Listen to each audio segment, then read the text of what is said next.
I can't get no call to action, but I try, and I try, and I try. Hello and welcome to Call to Action, the go-to podcast for anyone trying to make sense of the world of marketing, business and beyond.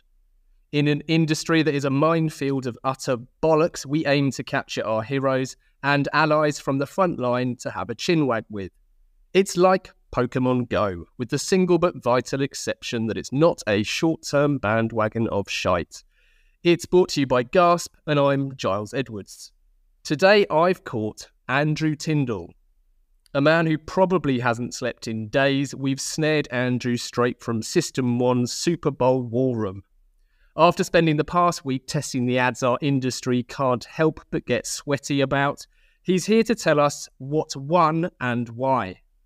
An award-winning marketer with a commercial background at some top-notch FMCGs, he now leads System1's global partnership strategy and growth, seeking out the world's best ads and the reasons why they work to unlock the potential of their world-leading effectiveness database. On the topic of wear out, Andrew says, the only people who get bored of great ads are those who made them. Well said, and welcome to the show, Andrew. Hi, Giles. How you doing? Yeah, good. Good to have you on. Yeah, long-time listener, first-time caller. Lovely. Well, for some reason, we're hitting you with 8 quick fires, not our usual 7, so make of that what you will. Starting with out of home or radio? Oh, God, what? That's horrible.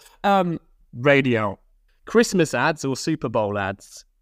Christmas ads, easy. Oh, well. Sticking with the Super Bowl, though, the ad breaks or the game? Ad breaks. I don't watch sport, unfortunately. Usher or Taylor Swift? Taylor Swift. Wear out or wear in?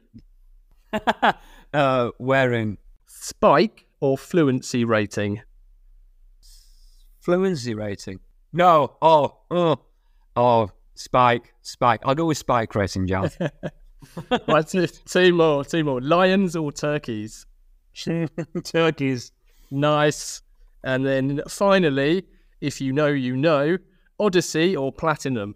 Oh, Jazz, I don't think I know. Is that the first time it's happened? I don't know. Explain. For those who aren't aware, they are the team names for The Young Apprentice, Season 3, 2012. Oh, you bastard. Oh, brilliant. That's fine. Let's leave it there. Well, listen, Andrew, I'm so chuffed to speak to you, not least as you're still held up in the US after what must have been a frantic few days. Yeah, completely. We've got an amazing team of researchers, analysts, and marketing team who stay up through the night around the Super Bowl and work all week before to kind of bring some robustness to the opinions out there. Yeah, absolutely. Well, there's nothing wrong with that. So if we go back to the beginning, though, Andrew, and this can take a cameo into BBC's Young Apprentice if you choose, how did it all start for you? What was your first ever job? And then what was what you regard to be your first proper job? Okay, so I used to wash plates, I think, when I was like 14 or 15 in a local restaurant. That was my first job.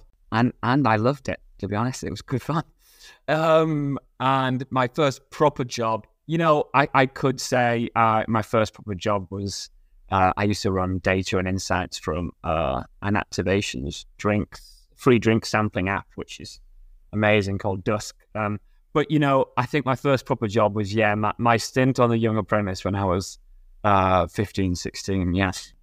And your bio for the Young Apprentice website. Oh, you're doing your research, Giles. Are you trying to embarrass me? Always. No, not at all. Not at all. Far from it. Far from it. I think it's a wonderful thing to have done. But it says you intended to set up your own biotechnology company. So how do you go from that to marketing effectiveness? Well, the lofty dreams of sweet 16-year-old Andrew. Well, I actually used to study medicine. I was training to be a doctor, and I wanted to do go on The Apprentice because it looked like a good laugh. And I got to leave Huddersfield, where I'm from in the north, and be in London for 8 weeks. So I quickly kind of pulled together a bit of a business plan around biotechnology and engineering.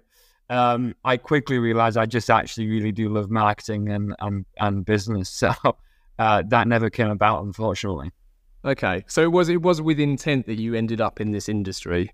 No, I definitely fell into it. I was training to be a doctor. I was at med school at University College London for around 3 years, and I had to work on the side to kind of pay my way and my rent, and I kept working in these kind of student brand manager jobs for Innocent Smoothie and Life Health Foods and various other people. And I quickly realized that I actually love being creative. I love kind of marketing and growing something. And I also think that, this whole notion of making an impact as someone that works in medicine, as a doctor, can very much be taken into marketing. Now, I wouldn't stretch that into lofty purpose bollocks, but, we can interact with, thousands and thousands of people and kind of work within culture and mold culture, and that's what good marketing does. So, yeah, very much fell into it. And are there any transferable skills from medicine into advertising and marketing? Possibly a scientific approach, which is what I try and bring at System1. Yeah, it's interesting actually. We a really great friend of mine, Ryan Woolman, who goes by Dr. Draper on the socials. I mean, he not only trained but practiced, I believe, for about 3 or 4 years as a doctor. And I know I won't do him justice if I try and remember how he articulated the kind of shared skill set when he was on the show previously. But I know there was a few. And one thing that stood out to me, because I'm saying this as someone who was a bit of a maths geek and loved finding solutions and answers to things. And for me, and I think he made a similar point, it was about how many answers there could be in the creative world versus the kind of more absolute nature of medicine and mathematics. Yeah, completely. And trying to find that happy medium. I completely agree. So then, let's talk more then about what you're doing now at System1, because as I said in the intro, you've had some great experience with FMCGs. You had time at Innocent Drinks, Diageo, Bacardi, if I'm not mistaken, and then subsequently to System1. At what stage of that kind of career path, which is probably spans roughly 5 or 6 years, did you start looking into testing advertising and marketing effectiveness? Was that there from day one, or is that something that slowly began to interest you, or you became more aware of? Great question. Working at kind of Diageo and Bacardi, well, it's kind of, I didn't originally start wanting to work in marketing and advertising. I wanted to work in alcohol, booze, because it's fun, it's not dull, it's so culturally relevant. We assign so much value to that drink we order in the bar, despite it only costing kind of £8. It over-indexes in feeling. And then I fell into kind of loving that side of it, the building of the brands. And I mainly worked in kind of what we'd call activation, brand activation at Bacardi, which is more that bottom of the funnel. How do we ladder our entire campaigns kind of through the line? And then when I started working at Diageo more in brand comms and more brand management, then I got a lot more exposure to the ATL, the above the line, the big brand building pieces. And I got very interested in, what works, because Diageo have this amazing thing called Catalyst, which is a mixed marketing modeling tool where they take all the data from econometrics, looking at the ROI of advertising. And I'm not sharing any secrets here. There's lots of public articles about this. And you basically plan your comms, your advertising campaigns into this thing, and then you hit kind of, help, and it comes back and goes, actually, shouldn't you be loading more cash into this channel because it, TV or out of home or radio, because it will bring back more, higher ROI. But what that totally ignores is the creative. So I might have had a great TV campaign last year, one full of motion, one that was heavily branded in the right ways, one that was fluent, one that had a solid strategy behind it that solved the consumer goal. This year, my campaign might be shit, and it might not get the right results within that channel. It might not even be made for that channel. I might be taking my TV campaign and dropping it into social, a terrible thing to do. So I got thinking into how can we kind of predict the effects of this kind of advertising and make more informed choices. And there is pre-testing businesses out there, like you'll probably have heard of Kantar and this lot. And they rarely wrap up all their insights into something that can fit into a model like that. That's very predictive and can explain what's going to happen in a very kind of robust way, from what I've seen anyway. And then I came across System1 and John Evans, the uncensored CMO, the other marketing podcast that everyone should listen to in the industry, Giles. And he kind of said, "Why don't you come on board?" And I was at this point, I was a marketing geek. I was studying a master's in marketing and reading every book I could, and it was that amazing kind of cross section between practice and theory and academia, which I find so important that we all need to kind of, academia needs to bring in practice a bit more, and practice needs to bring in academia a bit more. Yeah, and I think crucially from my perspective, and I know for a fact yours too, the one other thing it brings in, the work that you do at System1, is it brings in the consumer, who's far too easily ignored and dismissed. Yeah, is it fucking annoying when the consumer doesn't read the business plan? Yeah. Funny enough, you mentioned Kantar, but there's a lovely stat I came across from a friend and past guest, Faris, wrote for Walk a few years ago, and it was a Nielsen stat that in 2010, 51% of Super Bowl viewers enjoyed the commercials more than the game. Amazing. I suspect I saw a trend around that changing this year, but maybe I'm incorrectly recalling that. But yeah, I think this year was maybe the first year where the game was actually more exciting than the ads. Depends on whether you're from Kansas or not, perhaps. But yeah, I mean, a hell of a finish. And how do you then, so anyone who's unfamiliar with System1, we have spoken previously to Orlando Woods, and we had Susan Coghill on not so long ago, actually, and we went into a little bit more detail on System1's methodology. But for anyone who isn't sure, how do you test, well, typically ads, but more pertinently, the Super Bowl ads that have just run? Sure. So this is actually my job. So I kind of build on what Orlando Wood's been doing over the past 10, 20 years to connect in-market effects with emotion and creativity across the media mix. So what drives in-market effects both in the long term and in the short term? And time again, it's emotion. So what consumers feel leads to how that advertising is going to work.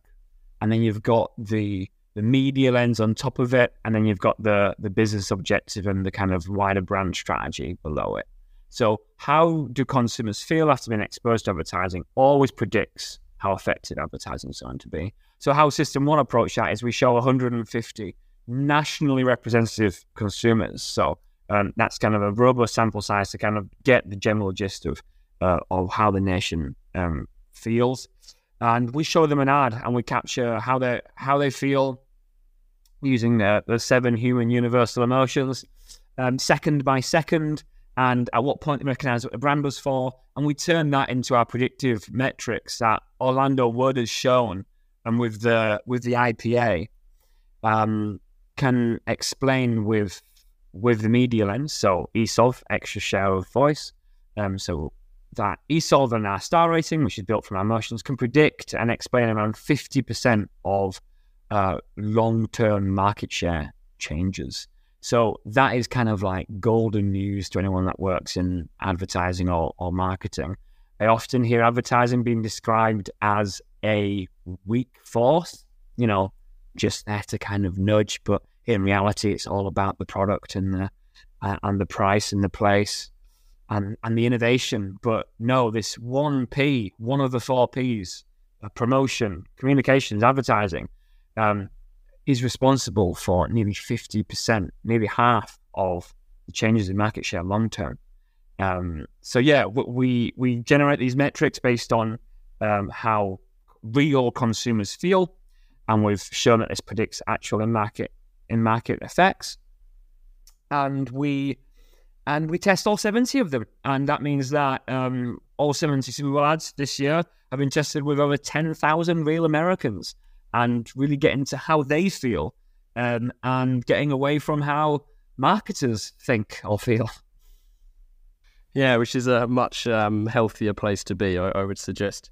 And how do you find the reaction is, not only from the market, but I suppose specifically for you, when you test an ad, do you feel over time you've become better at anticipating what the results will be? Or is that the point, that it's, the whole market orientation point is you need to measure the market, and it's difficult to actually really get a gauge prior to testing of what is going to prove to be or predicted to be effective? Oh, no. So I often say, opinions, marketers' opinions don't really stand up to consumers' feelings. And that includes my opinion. My opinion means shit as well. I cannot pick, ads that are going to score well or perform better, or I need the data to do that. You'd think after being I have to watch kind of thousands of ads a week, really, and look at the data with the kind of research I do. And you'd think at this point I'd become some kind of like advertising effectiveness, oracle, where you could wheel me out and I could kind of pick, you can win an ad every minute. It doesn't work like that. We need consumer feelings. And what's beautiful is kind of the randomness of it. Like it's hard to make an amazingly effective ad. And we can spend ages on the strategy and the craft and the execution of it. And what really comes down to in the end is, does it land well with consumers? Yeah. Well, you did publish, System1 published your insights and results earlier today or late last night, depending what time zone you're in. So can you give us your winners? Who won the Super Bowl through an ad lens? True. You know what? The whole who won the Super Bowl is a very toxic trait that we as marketers, one day maybe might move away from, but it's a simple way of addressing things in a short time and a headline. So who won the Super Bowl? We've looked at the predicted long-term effectiveness based on how positive kind of advertising makes people feel, which will lead to kind of greater market share gains and ads being more effective the more media you throw at them. And as far as we can see, Michelob Ultra with Messi is probably the most effective in the long term. It has the highest star rating of all the Super Bowl ads tested this year. And it also has a high fluency rating, which is the percentage of people that correctly link the ad back to the brand. Arguably, that's kind of step one, right? Advertising needs to be noticed in a branded way. So yeah, Michelob Ultra is really top of the pile in terms of that. And then Plus follows up as well. We've got T-Mobile. So T-Mobile with the Zach Braff and Donald Faison singing again for the 4th year in a row around about why this wireless connects to 5G, and it's super easy, super simple message that's consistently executed over time. It's fun, it's interesting, it's humorous. Really, I'd call that almost best practice, really. And then, of course, we have the Hellman's cat. The cat that meows mayo at everyone. I'd say that's definitely up there in the running. And then finally, we've got Pfizer's ad. So what's amazing about Pfizer is that some categories are damn hard to advertise. Pharmaceuticals is one of them. Pharmaceuticals, insurance, weight loss is very difficult to advertise. So when Pfizer come out with a beautiful, crafted, culturally rich storytelling, brand building piece that scores very highly and sits amongst these kind of FMCG brands. For me, that's very impressive. That's kind of where we start seeing advertising effectiveness magic, because they've really stood out from their pack and done something distinctively different. Yeah, and it's because, I suppose also, without meaning to put words in your mouth, it's about the relative effectiveness, isn't it, within the category, and it's less absolute as a measure. Completely. Yeah, completely. I talked about that study that Orlando's done and kind of I've done in different media channels, and it always is more effective when we compare it against not just the absolute scores, but against the category average. And kind of System1 is the only people that can do that, because we test every UK TV ad and most US TV ads. So we can uniquely look at what kind of stands out from the category. Going back briefly to the Michelob Ultra ad, can you break down the component parts that you believe have made it such an effective ad? Because obviously, and actually one question before I even allow you the time to answer, on the use of celebrity and specifically Messi, how much of the, I suppose, positive readings that you've got from the ad do you think are down to the fact that he is in many ways a current US darling of sorts, given his move to Inter Miami? As in, I suppose my question is, would this ad have been as effective if it were to run 3 or 4 years ago when he was plying his trade in Paris? Celebrity use in Super Bowl ads has got messy as fuck. And do you like the pun there? That was the only sports pun I'm going to give you. No, it wouldn't be as effective without Messi. Of course not. So why does it work so well? Well, because it's broadly entertaining and interesting, of course. So you could call these right-brain creative features. There's a bit of a story. There's a clear sense of place. There's music with melody. There's characters with distinctive accents. There's people with history there. And there's a scene unfolding. And there's humour as well, with cultural references via the celebrities. That is all broadly interesting to a broad set of people. And that's what advertising that builds lasting effects for brands has to do. It can't assume the interest. It can't assume you want a beer or care about Michelob Ultra. It's got to entertain for commercial gain. That's what good advertising for brands, brand building does on a broad medium, like the Super Bowl. Well, the Super Bowl is the broadest medium there is. So that's why it works so well. And I'd argue that's not really my opinion, because Orlando as well, and I've extended this work into other media channels, has shown those types of creative features get more attention and build more positive emotions. And I kind of took it a step further with my work with Radio Center, looking at radio advertising, and shown that these creative features actually build more memory structures and actually increase ad recall. So it's broadly entertaining. Now, how much of that is down to Messi, is his involvement? It's the cherry on the top, isn't it? That's why the ad works so well. Arguably, you could probably have just anyone doing that kind of kicking the football around the field in a very impressive way, because it has flow, it has creative craft. There's kind of an idea there that's just fun to watch. But that Messi involvement, because they've chosen a very relevant, very famous, culturally relevant celebrity, kind of dials everything up to 10. So, yeah. And it's a great use of a celebrity because it's not reliant on the celebrity for the creative idea. There's an idea there, there's a story there that then uses a celebrity to dial it up. And how they've done that is by using the celebrity for what they're known for. Like, we can't have the celebs kind of looking like they're held at gunpoint doing like an awkward script reading or something, no one knows that what they're for. It's about choosing a celebrity and then making the idea work harder with that celebrity. I think that might be one of the key reasons this set of Super Bowl ads isn't really the the highest scoring we've seen, or the predicted most effective we've seen. Can you expand on that then? Because on one of the slides that you published, it spans, you've got your US general rating, and then you've got the ratings from 2020 to current day. And correct me if I'm wrong, but there were none that peaked at 5-star rating. And the rest of it all looked much of a muchness, although you could argue they were perhaps weaker than previous years, if that's the right word. Yeah, no 5 stars this year.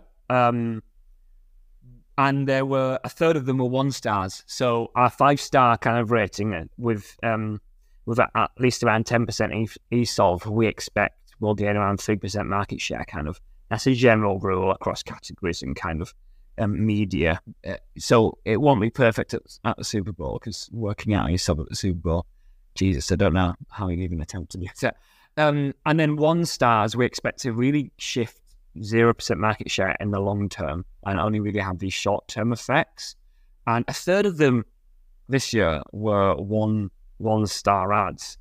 And yeah, for context, 9% in 2021 and 2022 were 1-star ads. So it's an impressive. Well, we've lowered the ceiling and we've lowered the floor. We've got, it's not a great set of results. However, there's some brilliant ones. There's around 10% of ads were at our 4-star, high 4-star rating, and there's a handful of really effective ads. And we've talked about standout and ads standing out from the category and the norms. And your competitors, well, if everyone's churning out shit and you come with a brilliant ad, you're going to be more effective. It's about the effective dividend. Yeah, of course. Yeah, it makes complete sense. Do you allow yourself to enjoy the ads, or do you allow yourself to have a favourite and allow that kind of horrible subjectivity creep in when you're reviewing? Yeah, you know what? I have a favourite ad, and do you want to hear it, Giles? 100%. And I'm hoping it's Reese's. Have you seen the Jesus washes feet ad? No. Who's that? Of course, no one's talking about it because there's a subset of ads within the Super Bowl that get less attention, which is trailers for movies, presidential campaigns, which is an interesting one, and religious campaigns. So there's this charity called He Gets Us, which is it made an ad for Christianity and was about Jesus washing feet, and it actually used AI, and it used different kind of scenes, still scenes, to tell a very powerful, emotional, culturally relevant story. And it actually scored 3 stars in our testing. And to think how polarizing some of the concepts were within the ad, it's seriously impressive. And it managed to do that, land a very clear message with a story in a very emotional way, without the use of a celebrity. Now, I won't get into the politics around who funds that and the wider kind of angles, because I'm just going to remain kind of objective and look at the ad itself. And yeah, the ad itself was powerful, effective, and it was made with AI, and no one's talking about it. You could tell it's made by AI because some people have got like 6 fingers and stuff in the ad. So, it's effective and it's probably efficient, because I'm not too sure how much they spent on it. No celebs are in there. It's a 3-star. And yeah, the room went silent. It was good. Wow. You said it didn't involve a celebrity, but then without wanting to open up a religious can of worms, does Jesus not count? Jesus was not in any of them. It was just, it was, go have a look at the ad. It was people washing the feet of kind of people they wouldn't normally, the stereotype would say that they wouldn't want to be associated with. Really powerful, culturally relevant stuff. Perfect. Well, that ad will be linked to in this listing as people are listening to this, as will all top 10, but I think top 11 ads. There's 11 people on the pitch, so we've gone with 11. Distinctive numbers stick out in memory, so I'm trying, mate. I'm hustling. Well, we had Richard Shotton on a couple of weeks ago, and he would certainly nod along with that point. time, weather, and... We interrupt this podcast to announce that we will never interrupt this podcast with ads. Ads that awkwardly nudge you to contact the pod's host, Giles Edwards. Only last week, some pod listening companies did just that, calling for guidance on building a funnel. But we're not asking you to do that. Nope. Anyway, back to the show. My first sort of proper paid weekly job was a holiday job as a student, which was driving a forklift truck at the Ribena factory. Call to Action, episode 11, with the one and only Rory Sutherland. Not what we were looking for, but hang on a minute. Awesome. You mentioned the word efficiency there, which kind of often brings me out in a rash if people are talking ROI and the like. But I'm interested in your take on what your ads can't predict and what factors that might include, because the Super Bowl ads clearly have a lot of significance. There was a great post by Shane O'Leary recently where he talked about it being the last bastion of live linear TV, and there's significant power around that, synchronized watching together, which obviously can't be part of the measure for obvious reasons. But where does that kind of scale of effectiveness come into things? So I recently wrote an article for The Drum on out of home, and my main point was marketers need to connect the media and creativity lens to really achieve effectiveness. So the first point of call with effectiveness is, will the first point of call with effectiveness is, will the campaign, will these marketing decisions do what we want them to do? Some people would define effectiveness as kind of, it will make money, but that's not broad enough because, non-profits and stuff like this. Oh, the Jesus ad, I don't think Jesus is trying to make money So will the ad do what it's going to do as effectiveness? And then you go to efficiency. How can I do more of it for less? And the two need to go hand in hand, but you need to address effectiveness first. If we start getting lost in the weeds of CPMs, click-through, this kind of stuff, ROI, the easiest way to boost ROI is reduce your spending. That doesn't necessarily mean it's the right thing to do. And two, you're kind of chasing your own tail. So the efficiency lens needs to be brought into the effectiveness lens, but it needs to be done in the right order. We need to be very aware of what is efficiency and what is effectiveness. And then we've got kind of the media lens you were talking about around Super Bowl being a famous occasion. That's why I love sport advertising. I wrote some research called The Sports Dividend with OMD's sports partnership agency, Fuse. And sport is one of the last few advertising occasions where you're actually getting people sat around together. It's a shared experience. It's why everyone pays so much for cinema advertising. And, we experience things differently when we know other people are experiencing things. There's different signal values. Essence MediaCom's amazing research around signal strength of media. What does the media say? What channel you put it in? So I always consider kind of like some online display as the trash of the internet. You judge brands for leaving litter around. What does the media say? And you need to bring that into what does your creative say and bring the two together. And it's about understanding your advertising as much as possible, understanding what I would call the guardrails, the creative realities of a media channel, and playing within that and bringing the two together. So Super Bowl is a very famous, shared, broad medium. So the advertising is about brand building. It can reach, so Super Bowl is a very famous, broad medium. So the best way to take advantage of that is to look for those brand building effects. How can we be broadly interesting within that? How can we drive fame that people are going to talk about?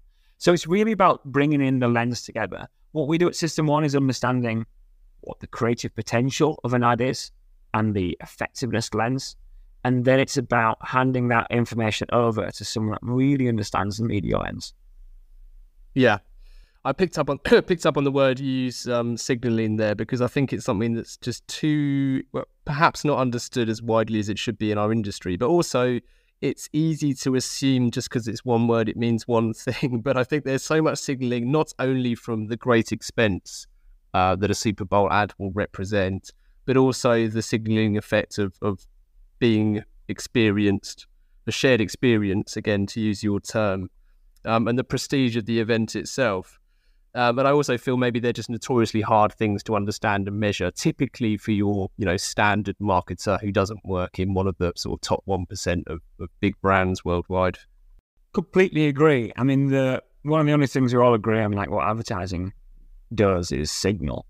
I'm doing well because I'm advertising in Piccadilly Circus or Times Square or on the Super Bowl, and we want to be buying and kind of signaling our own worth with these sorts of brands. And then the rest of it is creativity and advertising, understanding the media channels and working within that knowledge and understanding best practices, how we get really, really effective advertising and amplify the effects of creativity.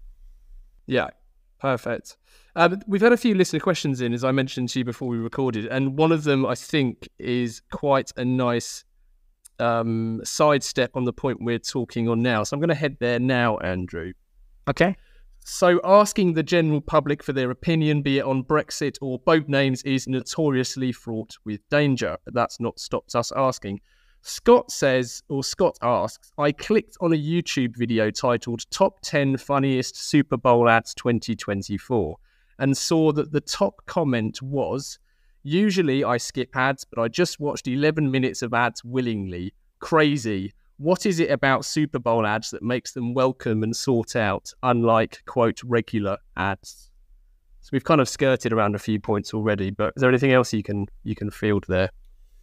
Yeah, I think one point, let's address the whole people's opinions versus kind of robustness. So as we mentioned, I was training to be a doctor, and one thing you get taught is to make evidence-based decisions based on this thing called the hierarchy of evidence, where at the bottom of this kind of pyramid, we've got promising kind of data or research that would allow you to make a somewhat strong opinion. And at the very top, we've got something that you can very confidently make a decision on, and you're not going to get stripped of your license. At the very bottom of this pyramid is an expert opinion. So someone using their experience to make an informed decision. That's at the very bottom of this pyramid. At the very top of this pyramid is a meta-analysis. So looking at lots of different cases, a quantitative data approach, an empirical approach, and looking at what's happened in a very and looking at what's happened in a very explanatory power to lead to certain outcomes. And if you base the decision on that kind of top of the pyramid, a meta-analysis or a systematic review, you're not going to ever go too far wrong from what you should be doing. In between, we've got kind of like randomized controlled trials, which a marketer would be like A/B testing on Meta or something like this, or kind of like case control studies where you don't intervene, but you observe and you look at things and go, interesting, that's probably because of this and this. We need to bring more of that evidence approach and theory and method into our decisions. So we have an industry full of amazing marketers and creatives and brilliant people, and that's who make all our ads, and that's incredible. We need to take a more data-led approach to working out what's working so we can do more of it and we can shine a light on who's making work that works. Yeah. So maybe that's a bit of a rant.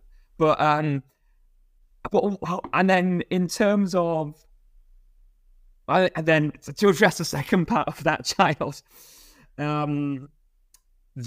why do we sit and watch Super Bowl ads, and why do we suddenly start caring about everyone's opinion on them almost and on what to talk about them? Well, it's kind of like, let's take ourselves back to John Lewis at Christmas, where when they were at their sites, they put the John Lewis Christmas ad on Sky as like a program in like the, click to watch a movie. And it got millions of people watching it. People actually were looking forward to the John Lewis Christmas ad and watching it. That got them millions and millions of reach, of free reach, high attention reach. Why does that happen?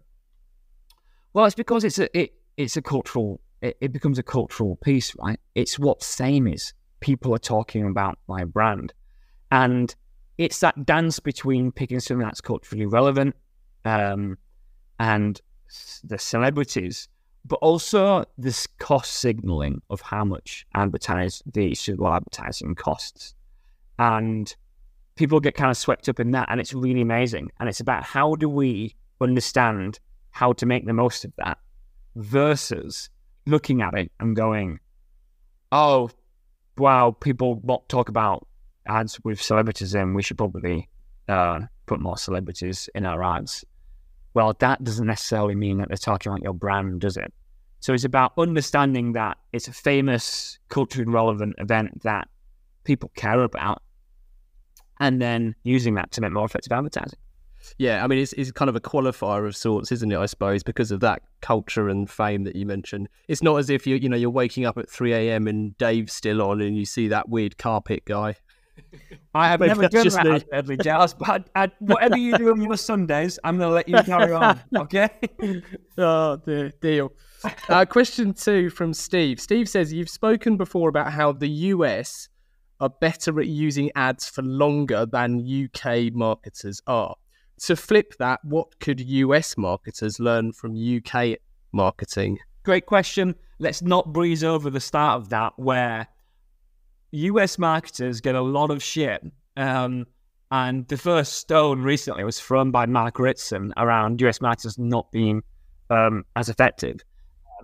So what amazing, like I found this data looking at not only do US marketers put ads on air for longer, which is a great thing because consistency is the hallmark of creative effectiveness, really.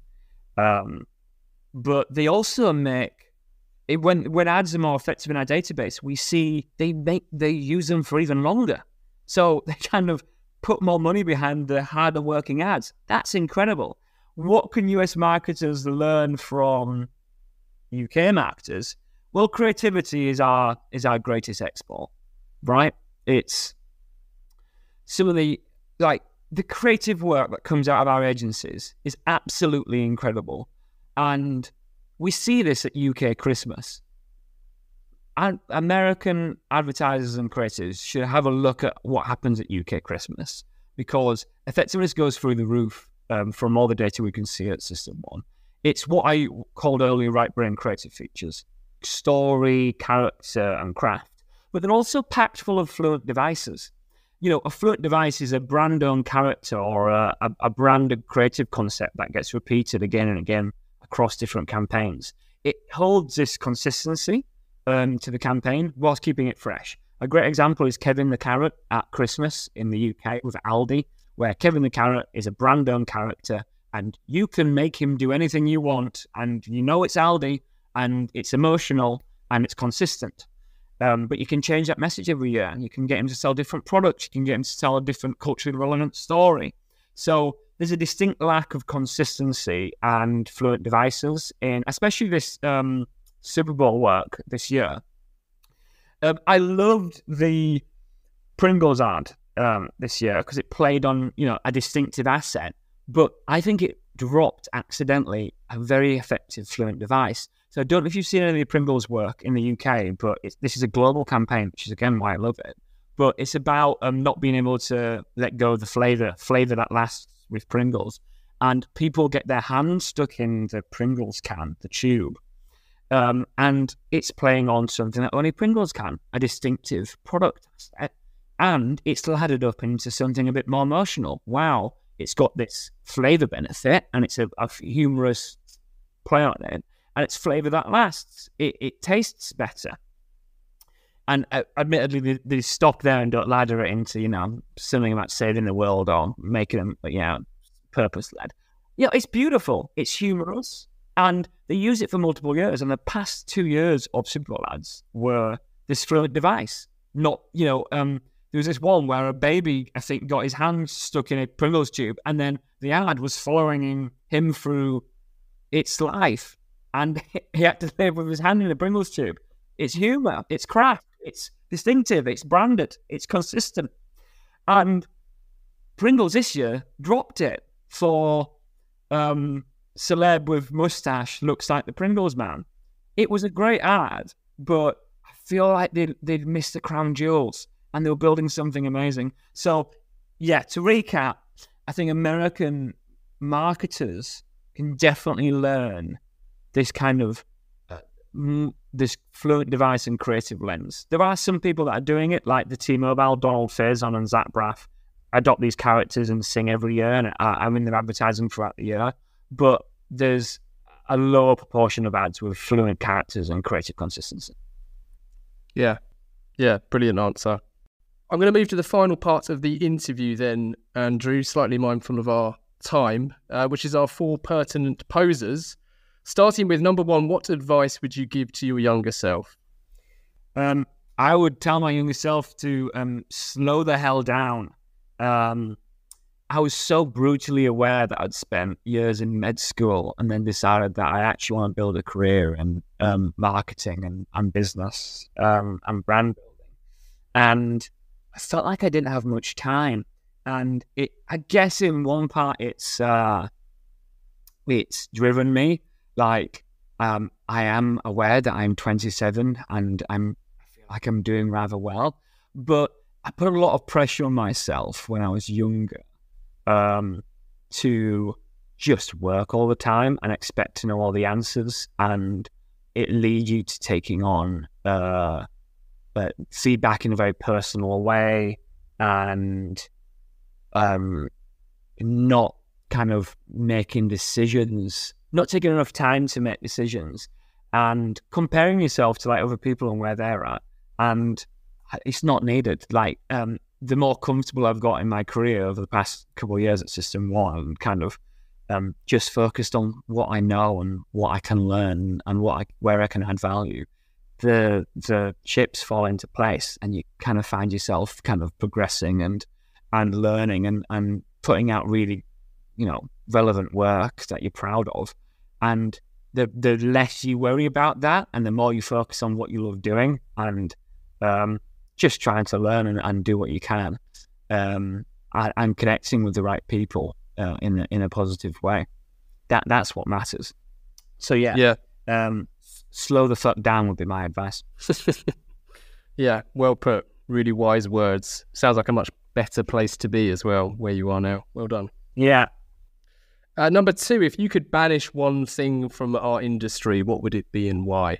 I'm about to get uninvited from where I get a lot of work. So buckle up. Shit panel chats. Like, I very, very rarely leave a panel chat without one, cringing at the behavior of some people on that chat, where it's kind of like, I can only describe it as kind of, they're just there to kind of self-promote or kind of listen to themselves talk for a bit, and they're not even answering the questions or sharing anything that's relevant or like I can take an action. I don't understand why I'm there a lot of the time. Like, I get keynote speeches, or like I love turning up and seeing new research presented by someone that's put the time in. Like, I've recently published some research on radio. That took me 12 months with a massive team of amazing people, like using 10 years of data. And I put that into like a 15-minute presentation and try share that as value. Like, yeah, sure, that makes sense, turning up and listening to that, because that's probably the best medium to quickly learn some insights from like a team of people's effort. but watching some wankers wax lyrical, like, there's only a few panel chats I've left where I'm like, wow, I'm glad I got out of bed for that one. I hope that doesn't really piss off or upset some people.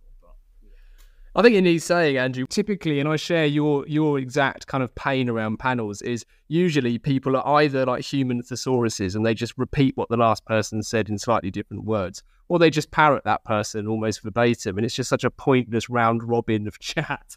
Yeah, but what you want is you want people with, you just want people with opposing views, and you want to be able to actually normalise people disagreeing with each other, because the exploring the grayscale of other people's opinions is exactly what we should be promoting. But yeah, no, I echo that entirely.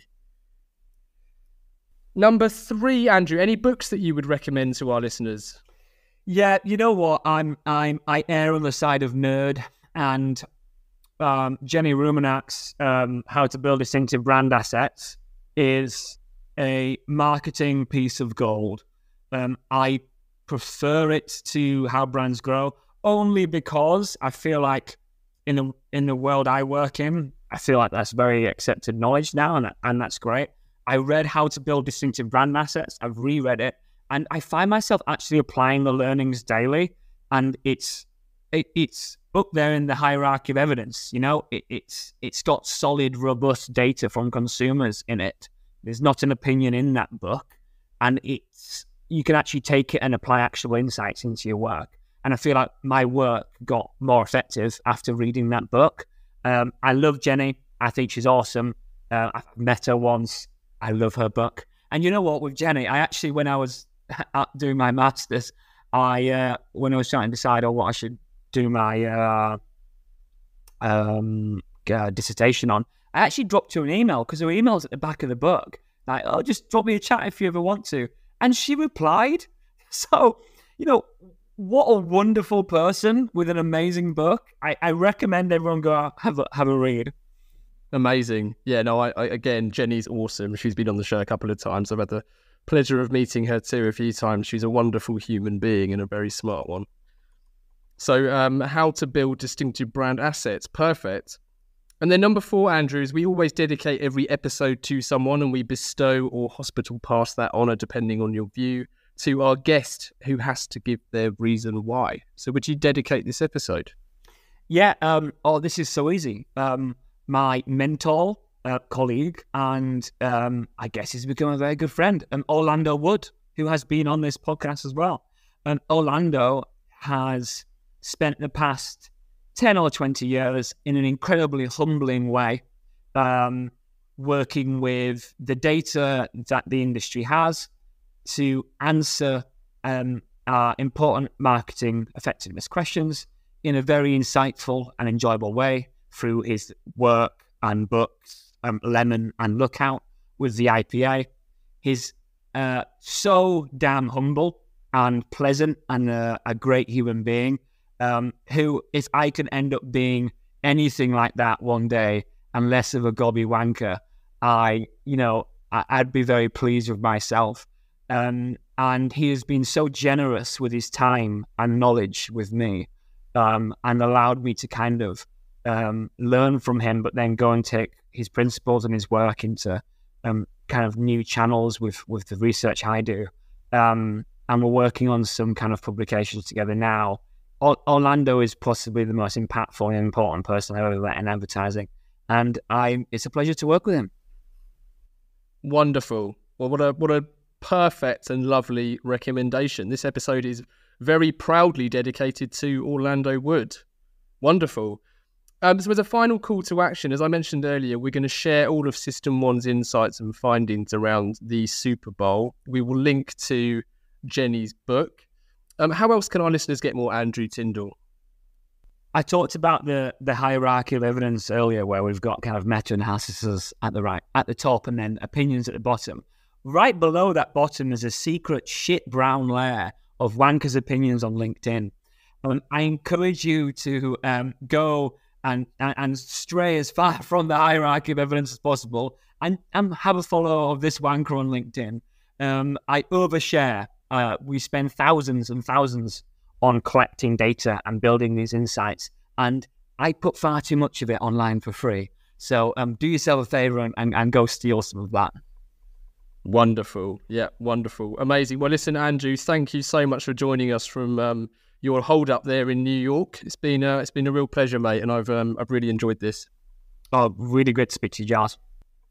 And finally, thank you to everyone listening. If you've enjoyed this episode, please do share and review the pod. Keep your questions and guest requests coming in.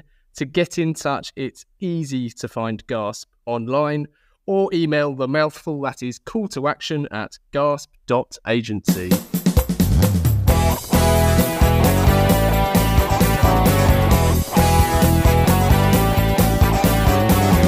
I can't get no call to action. I can't get no call to action, but I try. And I try, and I try, and I try. I can't get no call to action. Oh, I can't get no call to action.